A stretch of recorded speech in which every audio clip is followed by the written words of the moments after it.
그리스도인들은 공감력이 있어야 합니다라는 제목으로 말씀을 나눌 때 많은 은혜 받으시기를 주의 이름으로 축원드리겠습니다. 현존하는 가장 오래된 그림은 라스코 동굴 벽화입니다.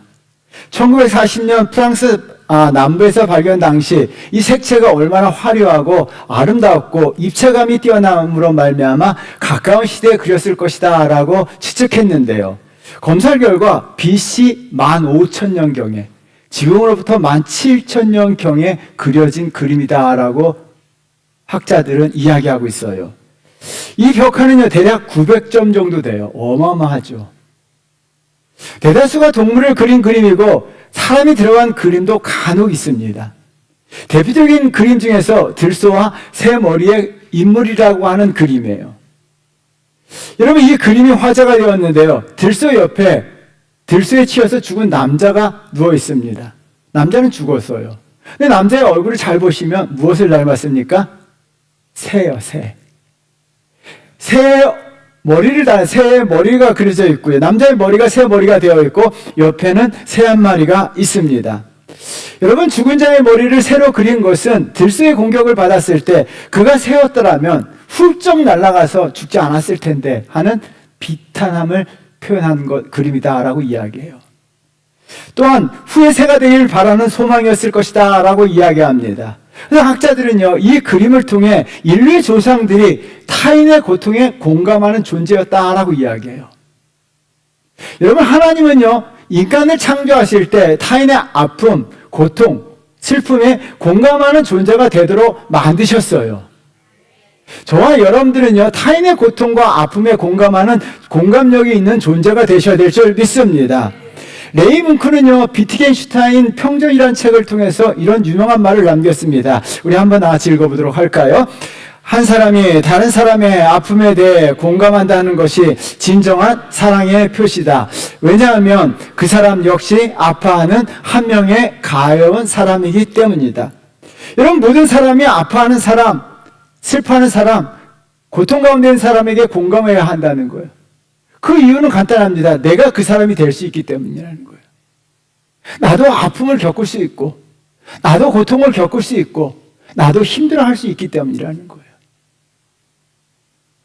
그렇기 때문에 인간으로 살아간다면 공감하고 상대방의 아픔에 공감하는 존재가 되어야 한다는 겁니다. 공감을요, 우리말 사전에 이렇게 나와 있습니다. 우리 한번 나같이 읽어보도록 하겠습니다.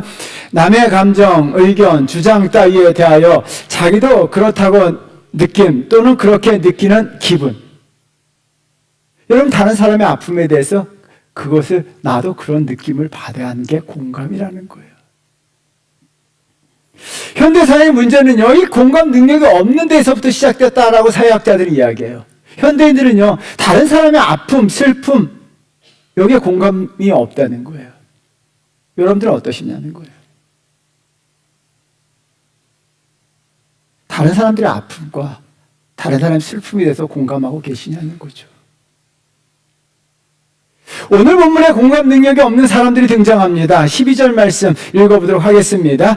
갈리오가 아가야 총독 되었을 때 유대인들이 일찍 일어나 바울을 대적하여 법정으로 데리고 가서, 여러분, 유대인들이 일찍 일어나 바울을 대적합니다. 여러분, 사도 바울에 대한 공감 능력이 없음으로 말미암아 그냥 대적하고 거부하고 거절하고 있는 거예요. 여러분, 그런 사람들 사회에서 되게 많아요. 그냥 사람들을 거절해요. 거부하고요, 대적합니다. 공감 능력이 1도 없기 때문이에요. 그래서 나타나는 사회적 현상을 한번 보세요. 17절 말씀이에요. 읽어보도록 할까요? 모든 사람이 회당장 소스데네를 잡아 법정하면서 때리매 갈리오가 이 일을 상관하지 아니하니라. 소스데네를 잡아 법정 앞에서 때렸습니다. 어떤 이유인지 설명하지 않아요. 그냥 무차별 폭력이 일어나는 거예요.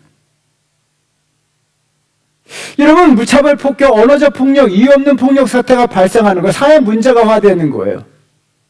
공감 능력이 떨어진 사회적 문제가 된다는 거예요. 그 사회적 문제가 내가 당할 수도 있다는 이야기예요.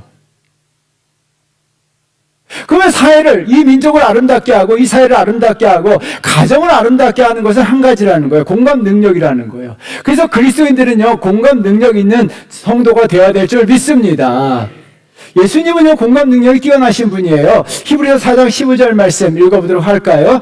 우리에게 있는 대제사장은 우리의 연약함을 동정하지 못하실 리가 아니요 모든 일에 우리와 똑같이 시험을 받으시니로되 죄는 없으시니라. 여러분, 동정하지 못하실 리가 아니다라고 이야기하면서 가장 부정을 통해서 가장 강한 긍정을 이야기하였어요. 예수님은요, 공감 능력이 크신 분이고 공감 능력이 탁월하신 분이에요. 저와 여러분들은 예수 그리스도를 닮아가야 될 줄 믿습니다. 예수 그리스도를 닮아간다는 것은 무엇을 의미합니까? 공감 능력이 커져가는 거예요. 내가 신앙생활 하면 할수록, 그리스도인이 되면 될수록, 교회를 다니면 다닐수록 저와 여러분들이 이 마음의 공감 능력이 점점점 커지고 확장되고 확대되어야 합니다. 그게 예수님을 닮은 사람의 모습이에요. 저와 여러분들이 예수님 닮은 자가 되셔야 합니다. 그렇다면 공감 능력을 확장하기 위해서는 어떻게 될까요? 오늘 본문을 통해 살펴보는데요. 첫 번째는요, 똑똑함보다는 다정함이에요. 따라하겠습니다. 똑똑함보다는 다정함입니다.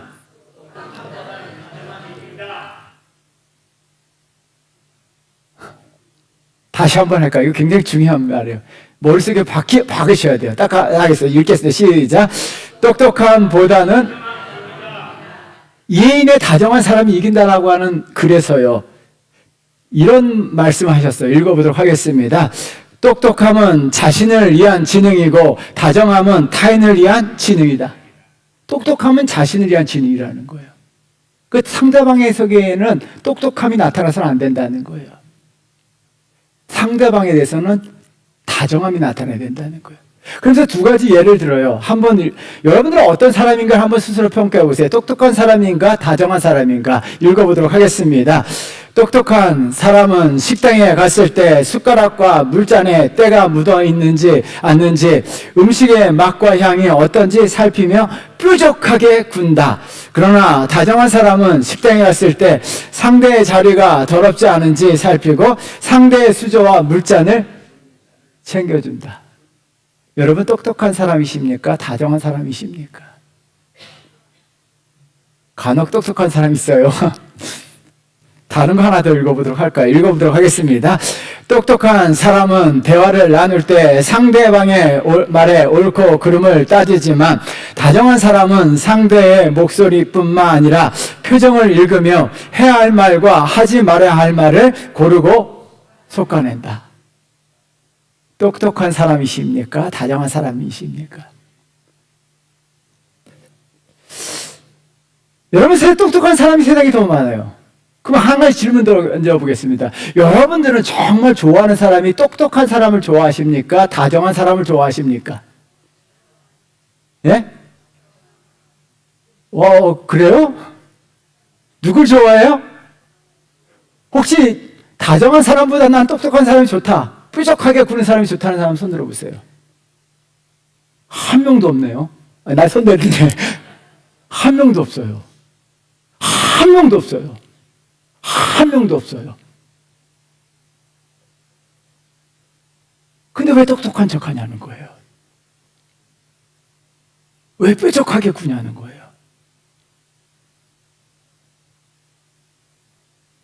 한 심리학 조사에 의하면요, 상대방을 인정하고 칭찬하는 것은 IQ 지수와 반비례한다라는 조사가 나왔는데요. IQ가 높을수록, 자신이 똑똑하다고 생각하는 사람일수록 상대방을 인정하지 않고 칭찬하지 않는다는 거예요. 똑똑한 척하는 사람들은요, 절대 상대방을 인정하거나 칭찬하는 게 없다는 거예요. 그럼 나는 똑똑한 척하고 있는가? 아니면 다정한가? 오늘 본문에 등장하는 유대인들은요, 다 똑똑한 사람들이에요. 그들에겐 공감 능력 1도 없습니다. 12절 말씀 한번 같이 읽어보도록 하겠습니다.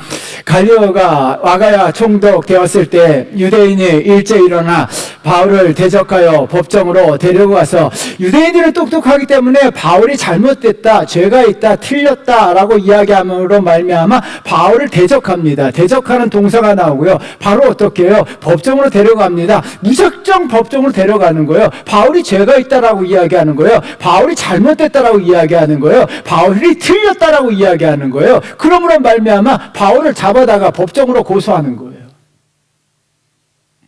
여러분, 바울이 법정으로 데려간 이유는 자기들 기준으로 말미암아 사도 바울이 틀렸다라고 이야기하는 거예요. 여러분 13절 말씀 읽어보도록 하겠습니다.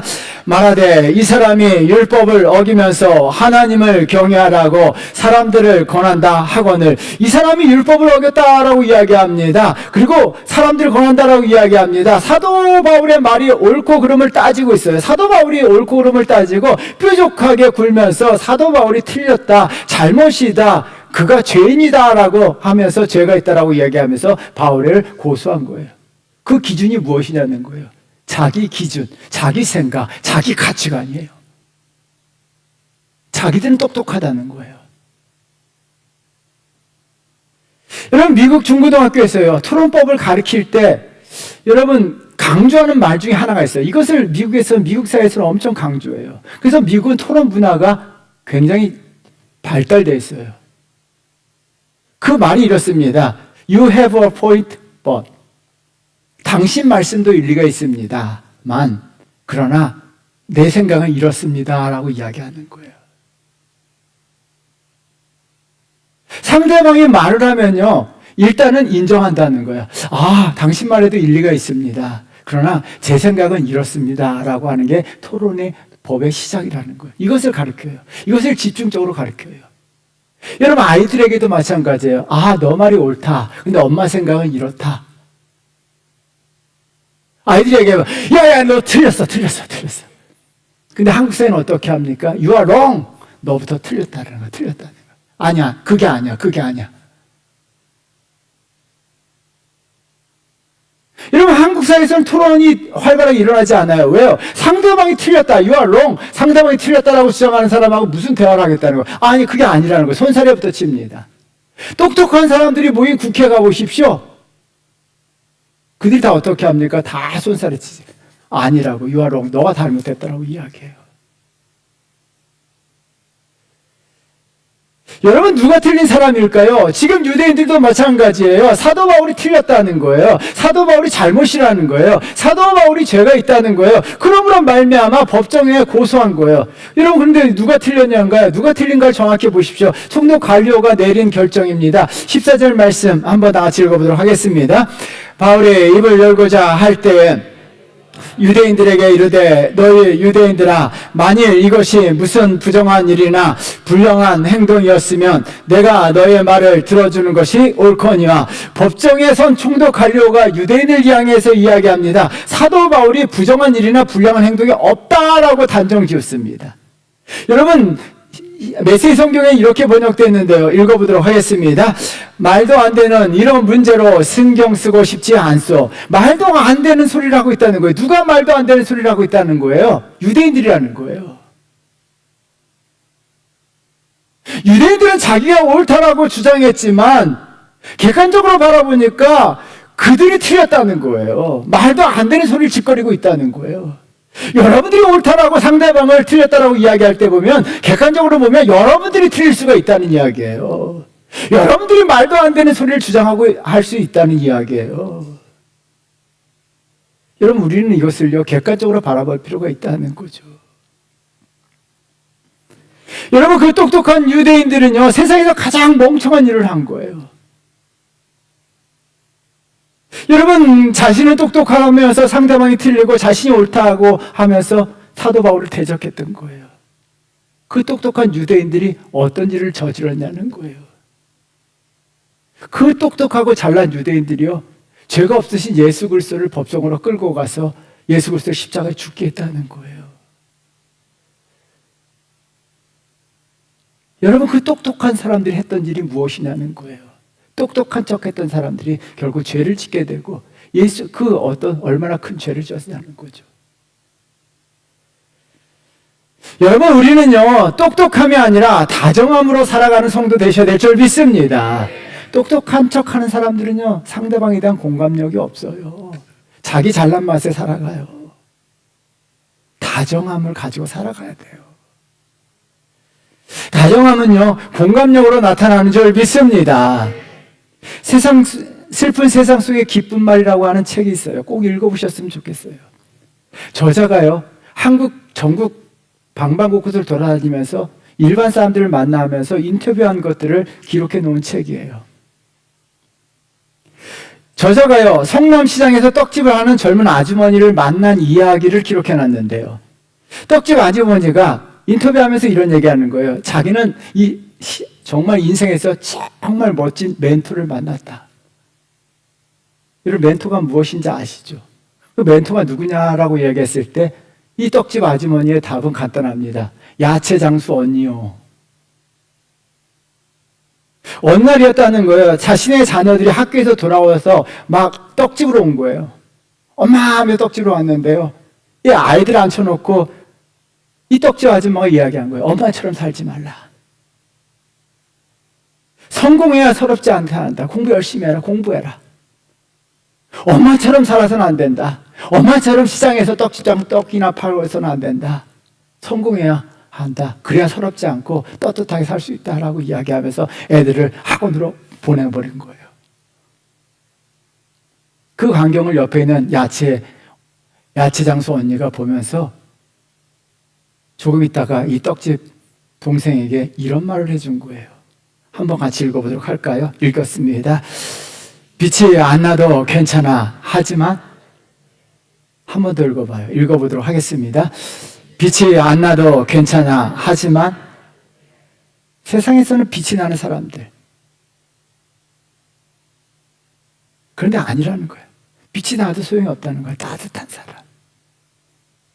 따뜻한 사람이 되면 괜찮다는 거예요.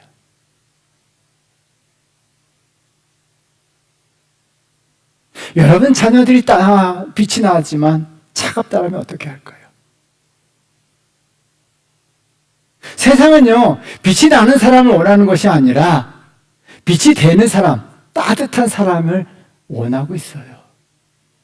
여러분 세상을 아름답게 하는 사람이 누구나 하는 거예요. 자기 혼자 빛나는 사람이 세상을 아름답게 하는 것이 아니라 빛이 되면서 세상을 따뜻하게 하는 사람이 세상을 아름답게 만들어요. 저와 여러분들은 따뜻한 사람이 되셔야 될 줄 믿습니다. 교회에서 막 자기 혼자 빛나려고 하는 사람들이 있어요. 아니요. 직장에서 자기 혼자 빛나려고 하는 사람이 돼서는 안 돼요. 어떤 사람이 되셔야 돼요? 따뜻한 사람이 되셔야 합니다. 따뜻한 사람이 되셔야 합니다. 옆 사람과 인사하겠습니다. 나 따뜻한 사람이 될게요. 굉장히 춥게 말하세요. 날씨가 추워졌더라고. 좀 따뜻한 사람이 되셔야 돼요. 그리고 자녀들도 따뜻한 사람이 되도록 가르치셔야 돼요. 그러면서 또한 이런 말을 합니다. 읽어보도록 하겠습니다. 언니랑 있으면 평온해져요. 내가 뭔 말을 하든 언니 입으로 들어가면 더 괜찮은 걸로 변해서 나와요. 저는 이 말에 굉장히 은혜를 받았어요. 여러분, 내 말이 언니 입으로 들어가면 더 괜찮은 걸로 변해서 나온다라고 이야기합니다. 상대방의 말이 들어가면 더 나쁜 말로 나오는 사람들이 있어요.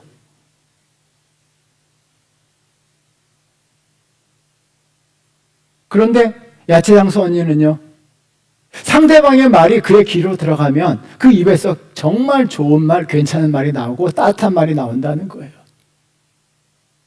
여러분들의 입에서 나오는 말은 무슨 말이냐는 거예요.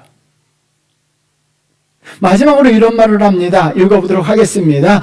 언니랑 이야기한다고 해서 문제가 해결되는 것도 아니고 사는 게 더 쉬워지지도 않아요. 하지만 언니랑 있으면 사는 것이 더 괜찮은 일이 돼요. 여러분 이런 사람이 되셔야 될 줄 믿습니다. 언니랑 있다고 해서 문제가 해결되는 것은 아니지만 내가 살만하다는 거예요. 괜찮다는 거예요. 정말 행복감을 느낀다는 거예요. 따뜻함을 느낀다는 거예요. 여러분 교회에 필요한 사람은요, 야채장수 언니인 줄 믿습니다. 이런 언니가 되셔야 될 줄 믿습니다. 그 사람이 있음으로 말미암아 따뜻해져야 돼요. 그 사람 주변의 사람 따뜻해지고 정말 괜찮아져야 돼요. 우리가 서로 이런 사람이 되셔야 될 줄 믿습니다. 좀 따뜻한 사람이 되셔야 됐으면 좋겠어요. 따뜻한 사람들이 다정하게 되고, 다정하면 따뜻함으로 나타나는 거예요. 이것이 공감 능력이 커지게 되고, 정말 이 사회를 아름답게 하고, 이 사회를 빛나게 하고, 이 사회를 정말 복되게 하는 거예요. 저는 한국교회 가정들이 정말 따뜻한 가정이 되어야 돼요. 교회가 좀 따뜻했으면 좋겠어요. 이 사회 좀 따뜻해졌으면 좋겠어요. 대한민국이 좀 따뜻해졌으면 좋겠어요.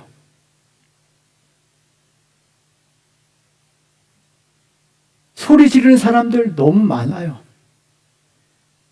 악을 쓰는 사람들 너무 많아요. 이 사회를 따뜻하게 하고 아름답게 하고 빛나게 할 사람들이 과연 누구냐는 거예요. 예수를 닮은 그리스도인들이 그렇게 해야 돼요. 저는 교회 다닌다고 이야기하면서 광장에서 소리 지르는 사람들, 욕을 하는 사람들,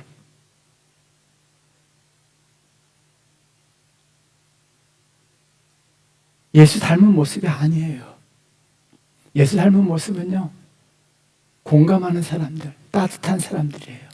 그래서 저와 여러분들 예수 그리스도를 닮아서 다정함으로, 따뜻함으로 정말 가정을, 교회를, 이 사회를 따뜻하게 하는 그런 성도, 우리 한 사람 한 사람 저와 여러분들이 되시기를 주의 이름으로 축원드리겠습니다. 두 번째는요, 무관심보다는 관심입니다. 고대 그리스 쾌락주의자 에피쿠로스는요, 쾌락을 세 가지로 나누었어요. 읽어보도록 하겠습니다. 자연스럽고 필수적인 즐거움, 자연스럽지만 필수적이지 않는 즐거움, 자연스럽지도 않고 필수적이지도 않는 즐거움. 이 세 가지로 나누면서 인간의 불행은 어디서 시작되는가? 필수적이지 않는 즐거움, 쾌락, 욕망에 휘둘리기 때문이다라고 이야기해요. 정말 내 삶에 필수적이지 않은 것을 위해서 그것을 바라보면서 그것을 추구하고서 그것을 얻고자 살아갈 때 인간의 불행은 시작된다는 거예요. 여러분, 필수적이지 않는 욕망을 위해서 인간들은 필수적인 것을 놓치고 살아갑니다. 오늘 본문에 나와 있는 총독 갈리오가 그 대표적인 사람이에요. 필수적이지 않는 것에 대한 욕망 때문에 필수적인 삶을 놓치고 살아간다는 거예요. 그래서 17절 말씀이에요. 읽어보도록 하겠습니다. 모든 사람이 회당장 소스데네를 잡아 법정 앞에서 때리되 갈리오가 이 일을 상관하지 아니하니라. 모든 사람은 고린도 지역의 헬라 사람들과 유대인들이다라고 성경학자들이 이야기합니다. 그들이 소스데네를 잡아 폭력을 행사합니다. 여러분, 이런 사회가 어떻게 될까요? 대한민국이 이런 사회가 된다면, 무차별 폭력이 행사하는 사회가 된다면 여러분, 이런 사회가 어떻게 되겠냐는 거예요. 여러분, 그렇다면 그를 때린 이유에 대해서 성경은 언급하지 않아요. 왜 때렸는가? 근데 갈리오의 반응에 대해서는요, 성경은 기록해놨다는 거예요.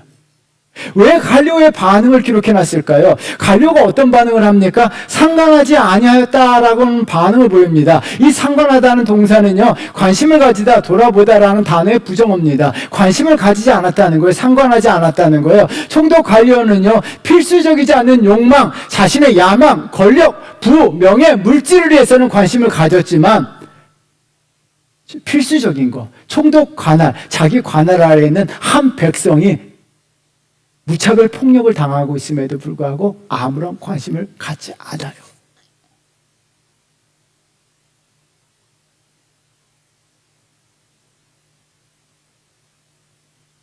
세상에 이런 사람들이 너무나 많아요. 필수적이지 않는 권력이나 자기 출세나 성공이나 명예나 돈에는 무진장 관심을 쏟고 있지만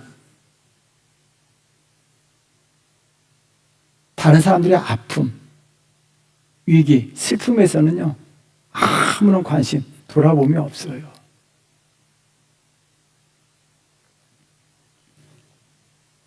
그러나 한 사람 사도 바울은 그에게 관심을 가지고 돌아봅니다. 오늘 본문은요, 여기서 끝나지만 그 이후 기록이 있습니다. 소스데네는요, 유대교 회당장이었어요. 근데 그 사람이 기독교로 개종합니다. 어떻게 기독교로 개종할 수 있었을까요? 고린도전서 1장 1절 말씀 한번 보세요. 읽어보도록 하겠습니다. 하나님의 뜻을 따라 그리스도 예수의 사도로 부르심을 받은 바울과 형제 소스데네는, 오늘 본문에 나와 있는 소스데네가 고린도전서 1장 1절에 당하고 있습니다. 사도 바울과 형제라는 거예요. 그리스도 안에서 형제가 되었다는 거예요. 사도 바울과 함께 복음에 참여하는 자가 되었습니다. 사도 바울과 함께 예수 믿는 자가 되었다는 거예요. 사도 바울과 함께 예수 그리스도를 증거하는 자가 되었다는 거예요. 어떻게 이런 일이 가능했을까요? 여러분, 사도 바울이요, 그 한 사람, 슬픔을 당하는 사람, 폭력을 당하는 사람, 그 한 사람을 찾아가서 관심을 가지고 돌아보았기 때문이에요. 여러분, 사도 바울이 예수 그리스도를 닮아서 아픔을 당하는 사람들을 외면하지 않았습니다. 그를 돌봤습니다. 그러므로 말미암아 사도 바울은 공감력이 있었기 때문에 수스데메네를 외면하지 아니하고 그를 찾아가 돌봤어요. 관심을 가졌어요. 그러자 어떤 일이 벌어집니까? 수스데네가 예수 그리스도를 믿는 놀라운 역사의 주인공이 되었다는 거예요. 저와 여러분들 사도 바울 같은 삶이 되어야 될 줄 믿습니다. 세상에 많은 사람들이 필수적이지 않는 욕망 때문에 필수적인 다른 사람들에 대한 관심, 그것을 놓치고 살아가요. 또한 무엇보다도 막 세상에 인기 있는 사람들에게만 관심을 가지고 있어요. 세상에 성공한 사람들에게만 관심을 가지고 있어요. 엔비디아 잭슨 황이 강남에서 이재용 회장과 정의선과 더불어 치맥을 먹었어요. 근데 엄청난 댓글 달렸습니다. 그 잭슨 황과 이재용이요, 치킨 뼈를 발라먹는 것이 동영상이 되어서 막 난리 폈는데 어마어마한 댓글이 달렸다라고 이야기해요. 그 댓글 가운데 이런 것이 있어요. 읽어보도록 하겠습니다. 저 정도로 알뜰살뜰해야 재벌 되는구나. 내가 뭐라고 치킨을 젓가락으로 먹었냐. 꼴값 떨었다. 이재용도 저렇게 열심히 발라먹는 거 보고 반성하고 간다. 대충 먹고 버린 지난 날을 반성한다. 여러분, 재벌들이 와서 치킨 발라먹는 것을 보고 온 국민이 관심 가지고, 근데 참 댓글에는요, 악플보다는 다 선플을 달았다는 거예요.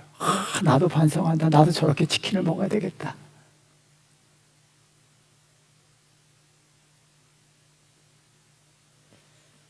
여러분, 지난 한 주간이 어떤 주간이었습니까? 이태원 참사가 일어난 주간이에요. 추모식도 일어났고요. 자식을 잃은 사람들, 친구 잃은 사람들이 펑펑 울었어요.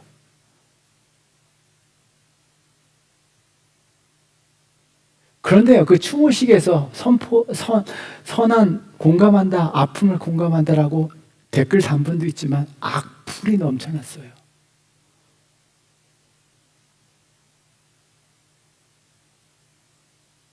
돈 많은 사람들이 치킨 발라먹는 거, 뼈까지 발라먹는 것을 배우겠다. 치킨 발라먹는 거 배워서 뭐 하겠어요? 대한민국 사회가 왜 이렇게 가고 있어요?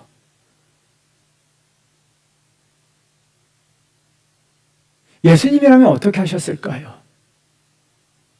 예수님은요, 헤롯 대왕이 치킨 발라먹는 것을 보고 와, 나도 저렇게 치킨 발라먹어야 되겠다, 그러셨을까요? 아니라는 거예요. 예수님은 누구에게 시선을 가하 계셨을까요? 여러분, 예수 그리스도는요, 잃어버린 한 마리 양에 관심을 가지고 계셨어요. 아무도 관심이 없었던 왕따였던 삭개오, 뽕나무에 돌 무화과 나무에 숨어있던 삭개오를 바라보시고 쳐다보셨어요.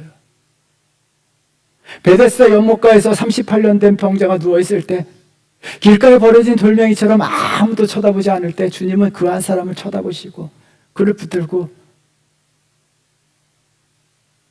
슬픔에 빠진 사람들 보고 함께 눈물을 흘리시고 고통을 느끼셨어요.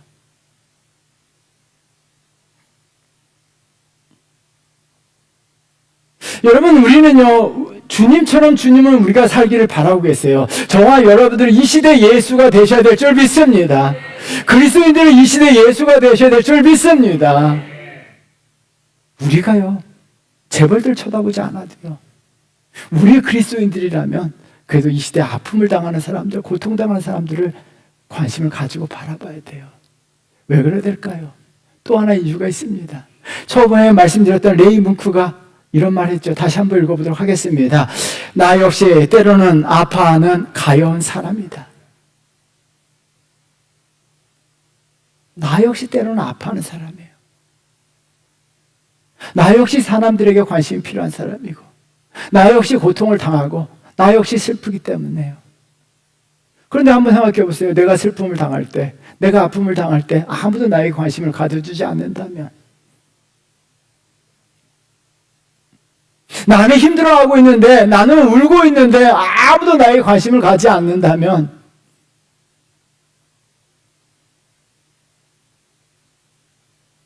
여러분, 우리가 먼저 나도 그런 사람이 될 수 있기 때문에 먼저 아파하는 사람들, 슬퍼하는 사람들, 고통당하는 사람들에게 우리 그리스도인들은 관심을 가져야 돼요. 이것이 공감 능력이 커지는 거예요. 그렇다면 관심을 가지기 위해서 어떻게 될까요? 오래된 영화였던 연애소설의 대사가 회자되고 있는데요. 그 대사를 한번 같이 읽어보도록 하겠습니다. 누군가를 사랑하고 있을 때 사랑하는 사람과 함께 보는 세상은 이전과 다릅니다. 여름날 밤하늘에 이토록 별이 많았었나 어쩌면 사랑은 잃었던 시력을 찾는 일인지도 모릅니다. 여러분, 사랑은 잃었던 시력을 찾는지도 모릅니다 라는 문장에 마음에 와 닿았어요. 여러분, 그리스도인들은요, 관심이 있어야 돼요. 잃었던 시력을 다시 회복하셔야 돼요. 예수 그리스도의 눈을 가지셔야 합니다. 예수 그리스도의 눈을 가지셔야 합니다. 그래서요, 우리 그리스도인들은요, 정말 사회적 약자들에 대해서 아파하는 사람들, 교회 내에서도 아파하는 사람들, 슬퍼하는 사람들요, 함께 공감하셔야 되고요. 그들에게 관심을 가지셔야 돼요. 그때 이 사회가 아름다워지고 정말 이 사회가 더욱더 살만한 세상이 될 줄 믿습니다. 그래서 저와 여러분들 이런 세상을 만들어가는 거룩한 그리스도인 되시기를 주의 이름으로 축원드리겠습니다. 주님은 공감 능력이 크셨어요. 마찬가지로요, 저와 여러분들도 공감 능력이 큰 성도가 되어야 될 줄 믿습니다. 그러기 위해서는 똑똑함보다는 다정함이에요. 따뜻함이에요. 여러분, 따뜻한 사람이 세상을 따뜻하게 하고 아름답게 한다는 걸 꼭 기억하셔야 돼요. 똑똑함은요, 자기 자신만을 위해서 갖고 계세요. 똑똑한 사람이 되셔야 돼요. 근데 그것은 자기 자신만을 위해서요. 상대방에게는요, 똑똑한 척하지 할 필요가 없어요. 잘난 척할 필요가 없어요. 진짜 잘난 사람은 잘난 척하지 않아요. 못난 사람이 잘난 척하는 거예요. 진짜 똑똑한 사람들은요, 똑똑한 척하지 않아요. 왜요? 모든 사람이 다 알기 때문에.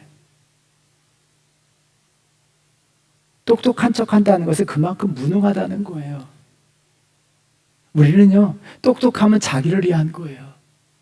정말 교회를 따뜻하게 하는 사람은요, 똑똑한 사람이 아니에요. 똑똑한 사람들이 아니에요. 가정을 따뜻하게 하는 사람은 똑똑한 엄마 아빠가 아니에요. 이 사회를 아름답게 하는 사람은 똑똑한 직장인들이 아니에요. 따뜻한 사람들이에요. 여러분, 저와 여러분들이 가정을 따뜻하게 만드셔야 합니다. 여러분, 직장을 따뜻하게 만드셔야 합니다. 우리 주원교회를 따뜻하게 만들어 가셔야 될 줄 믿습니다. 여러분, 교회가 필요한 사람은 따뜻한 사람들이에요. 다정한 사람들이에요.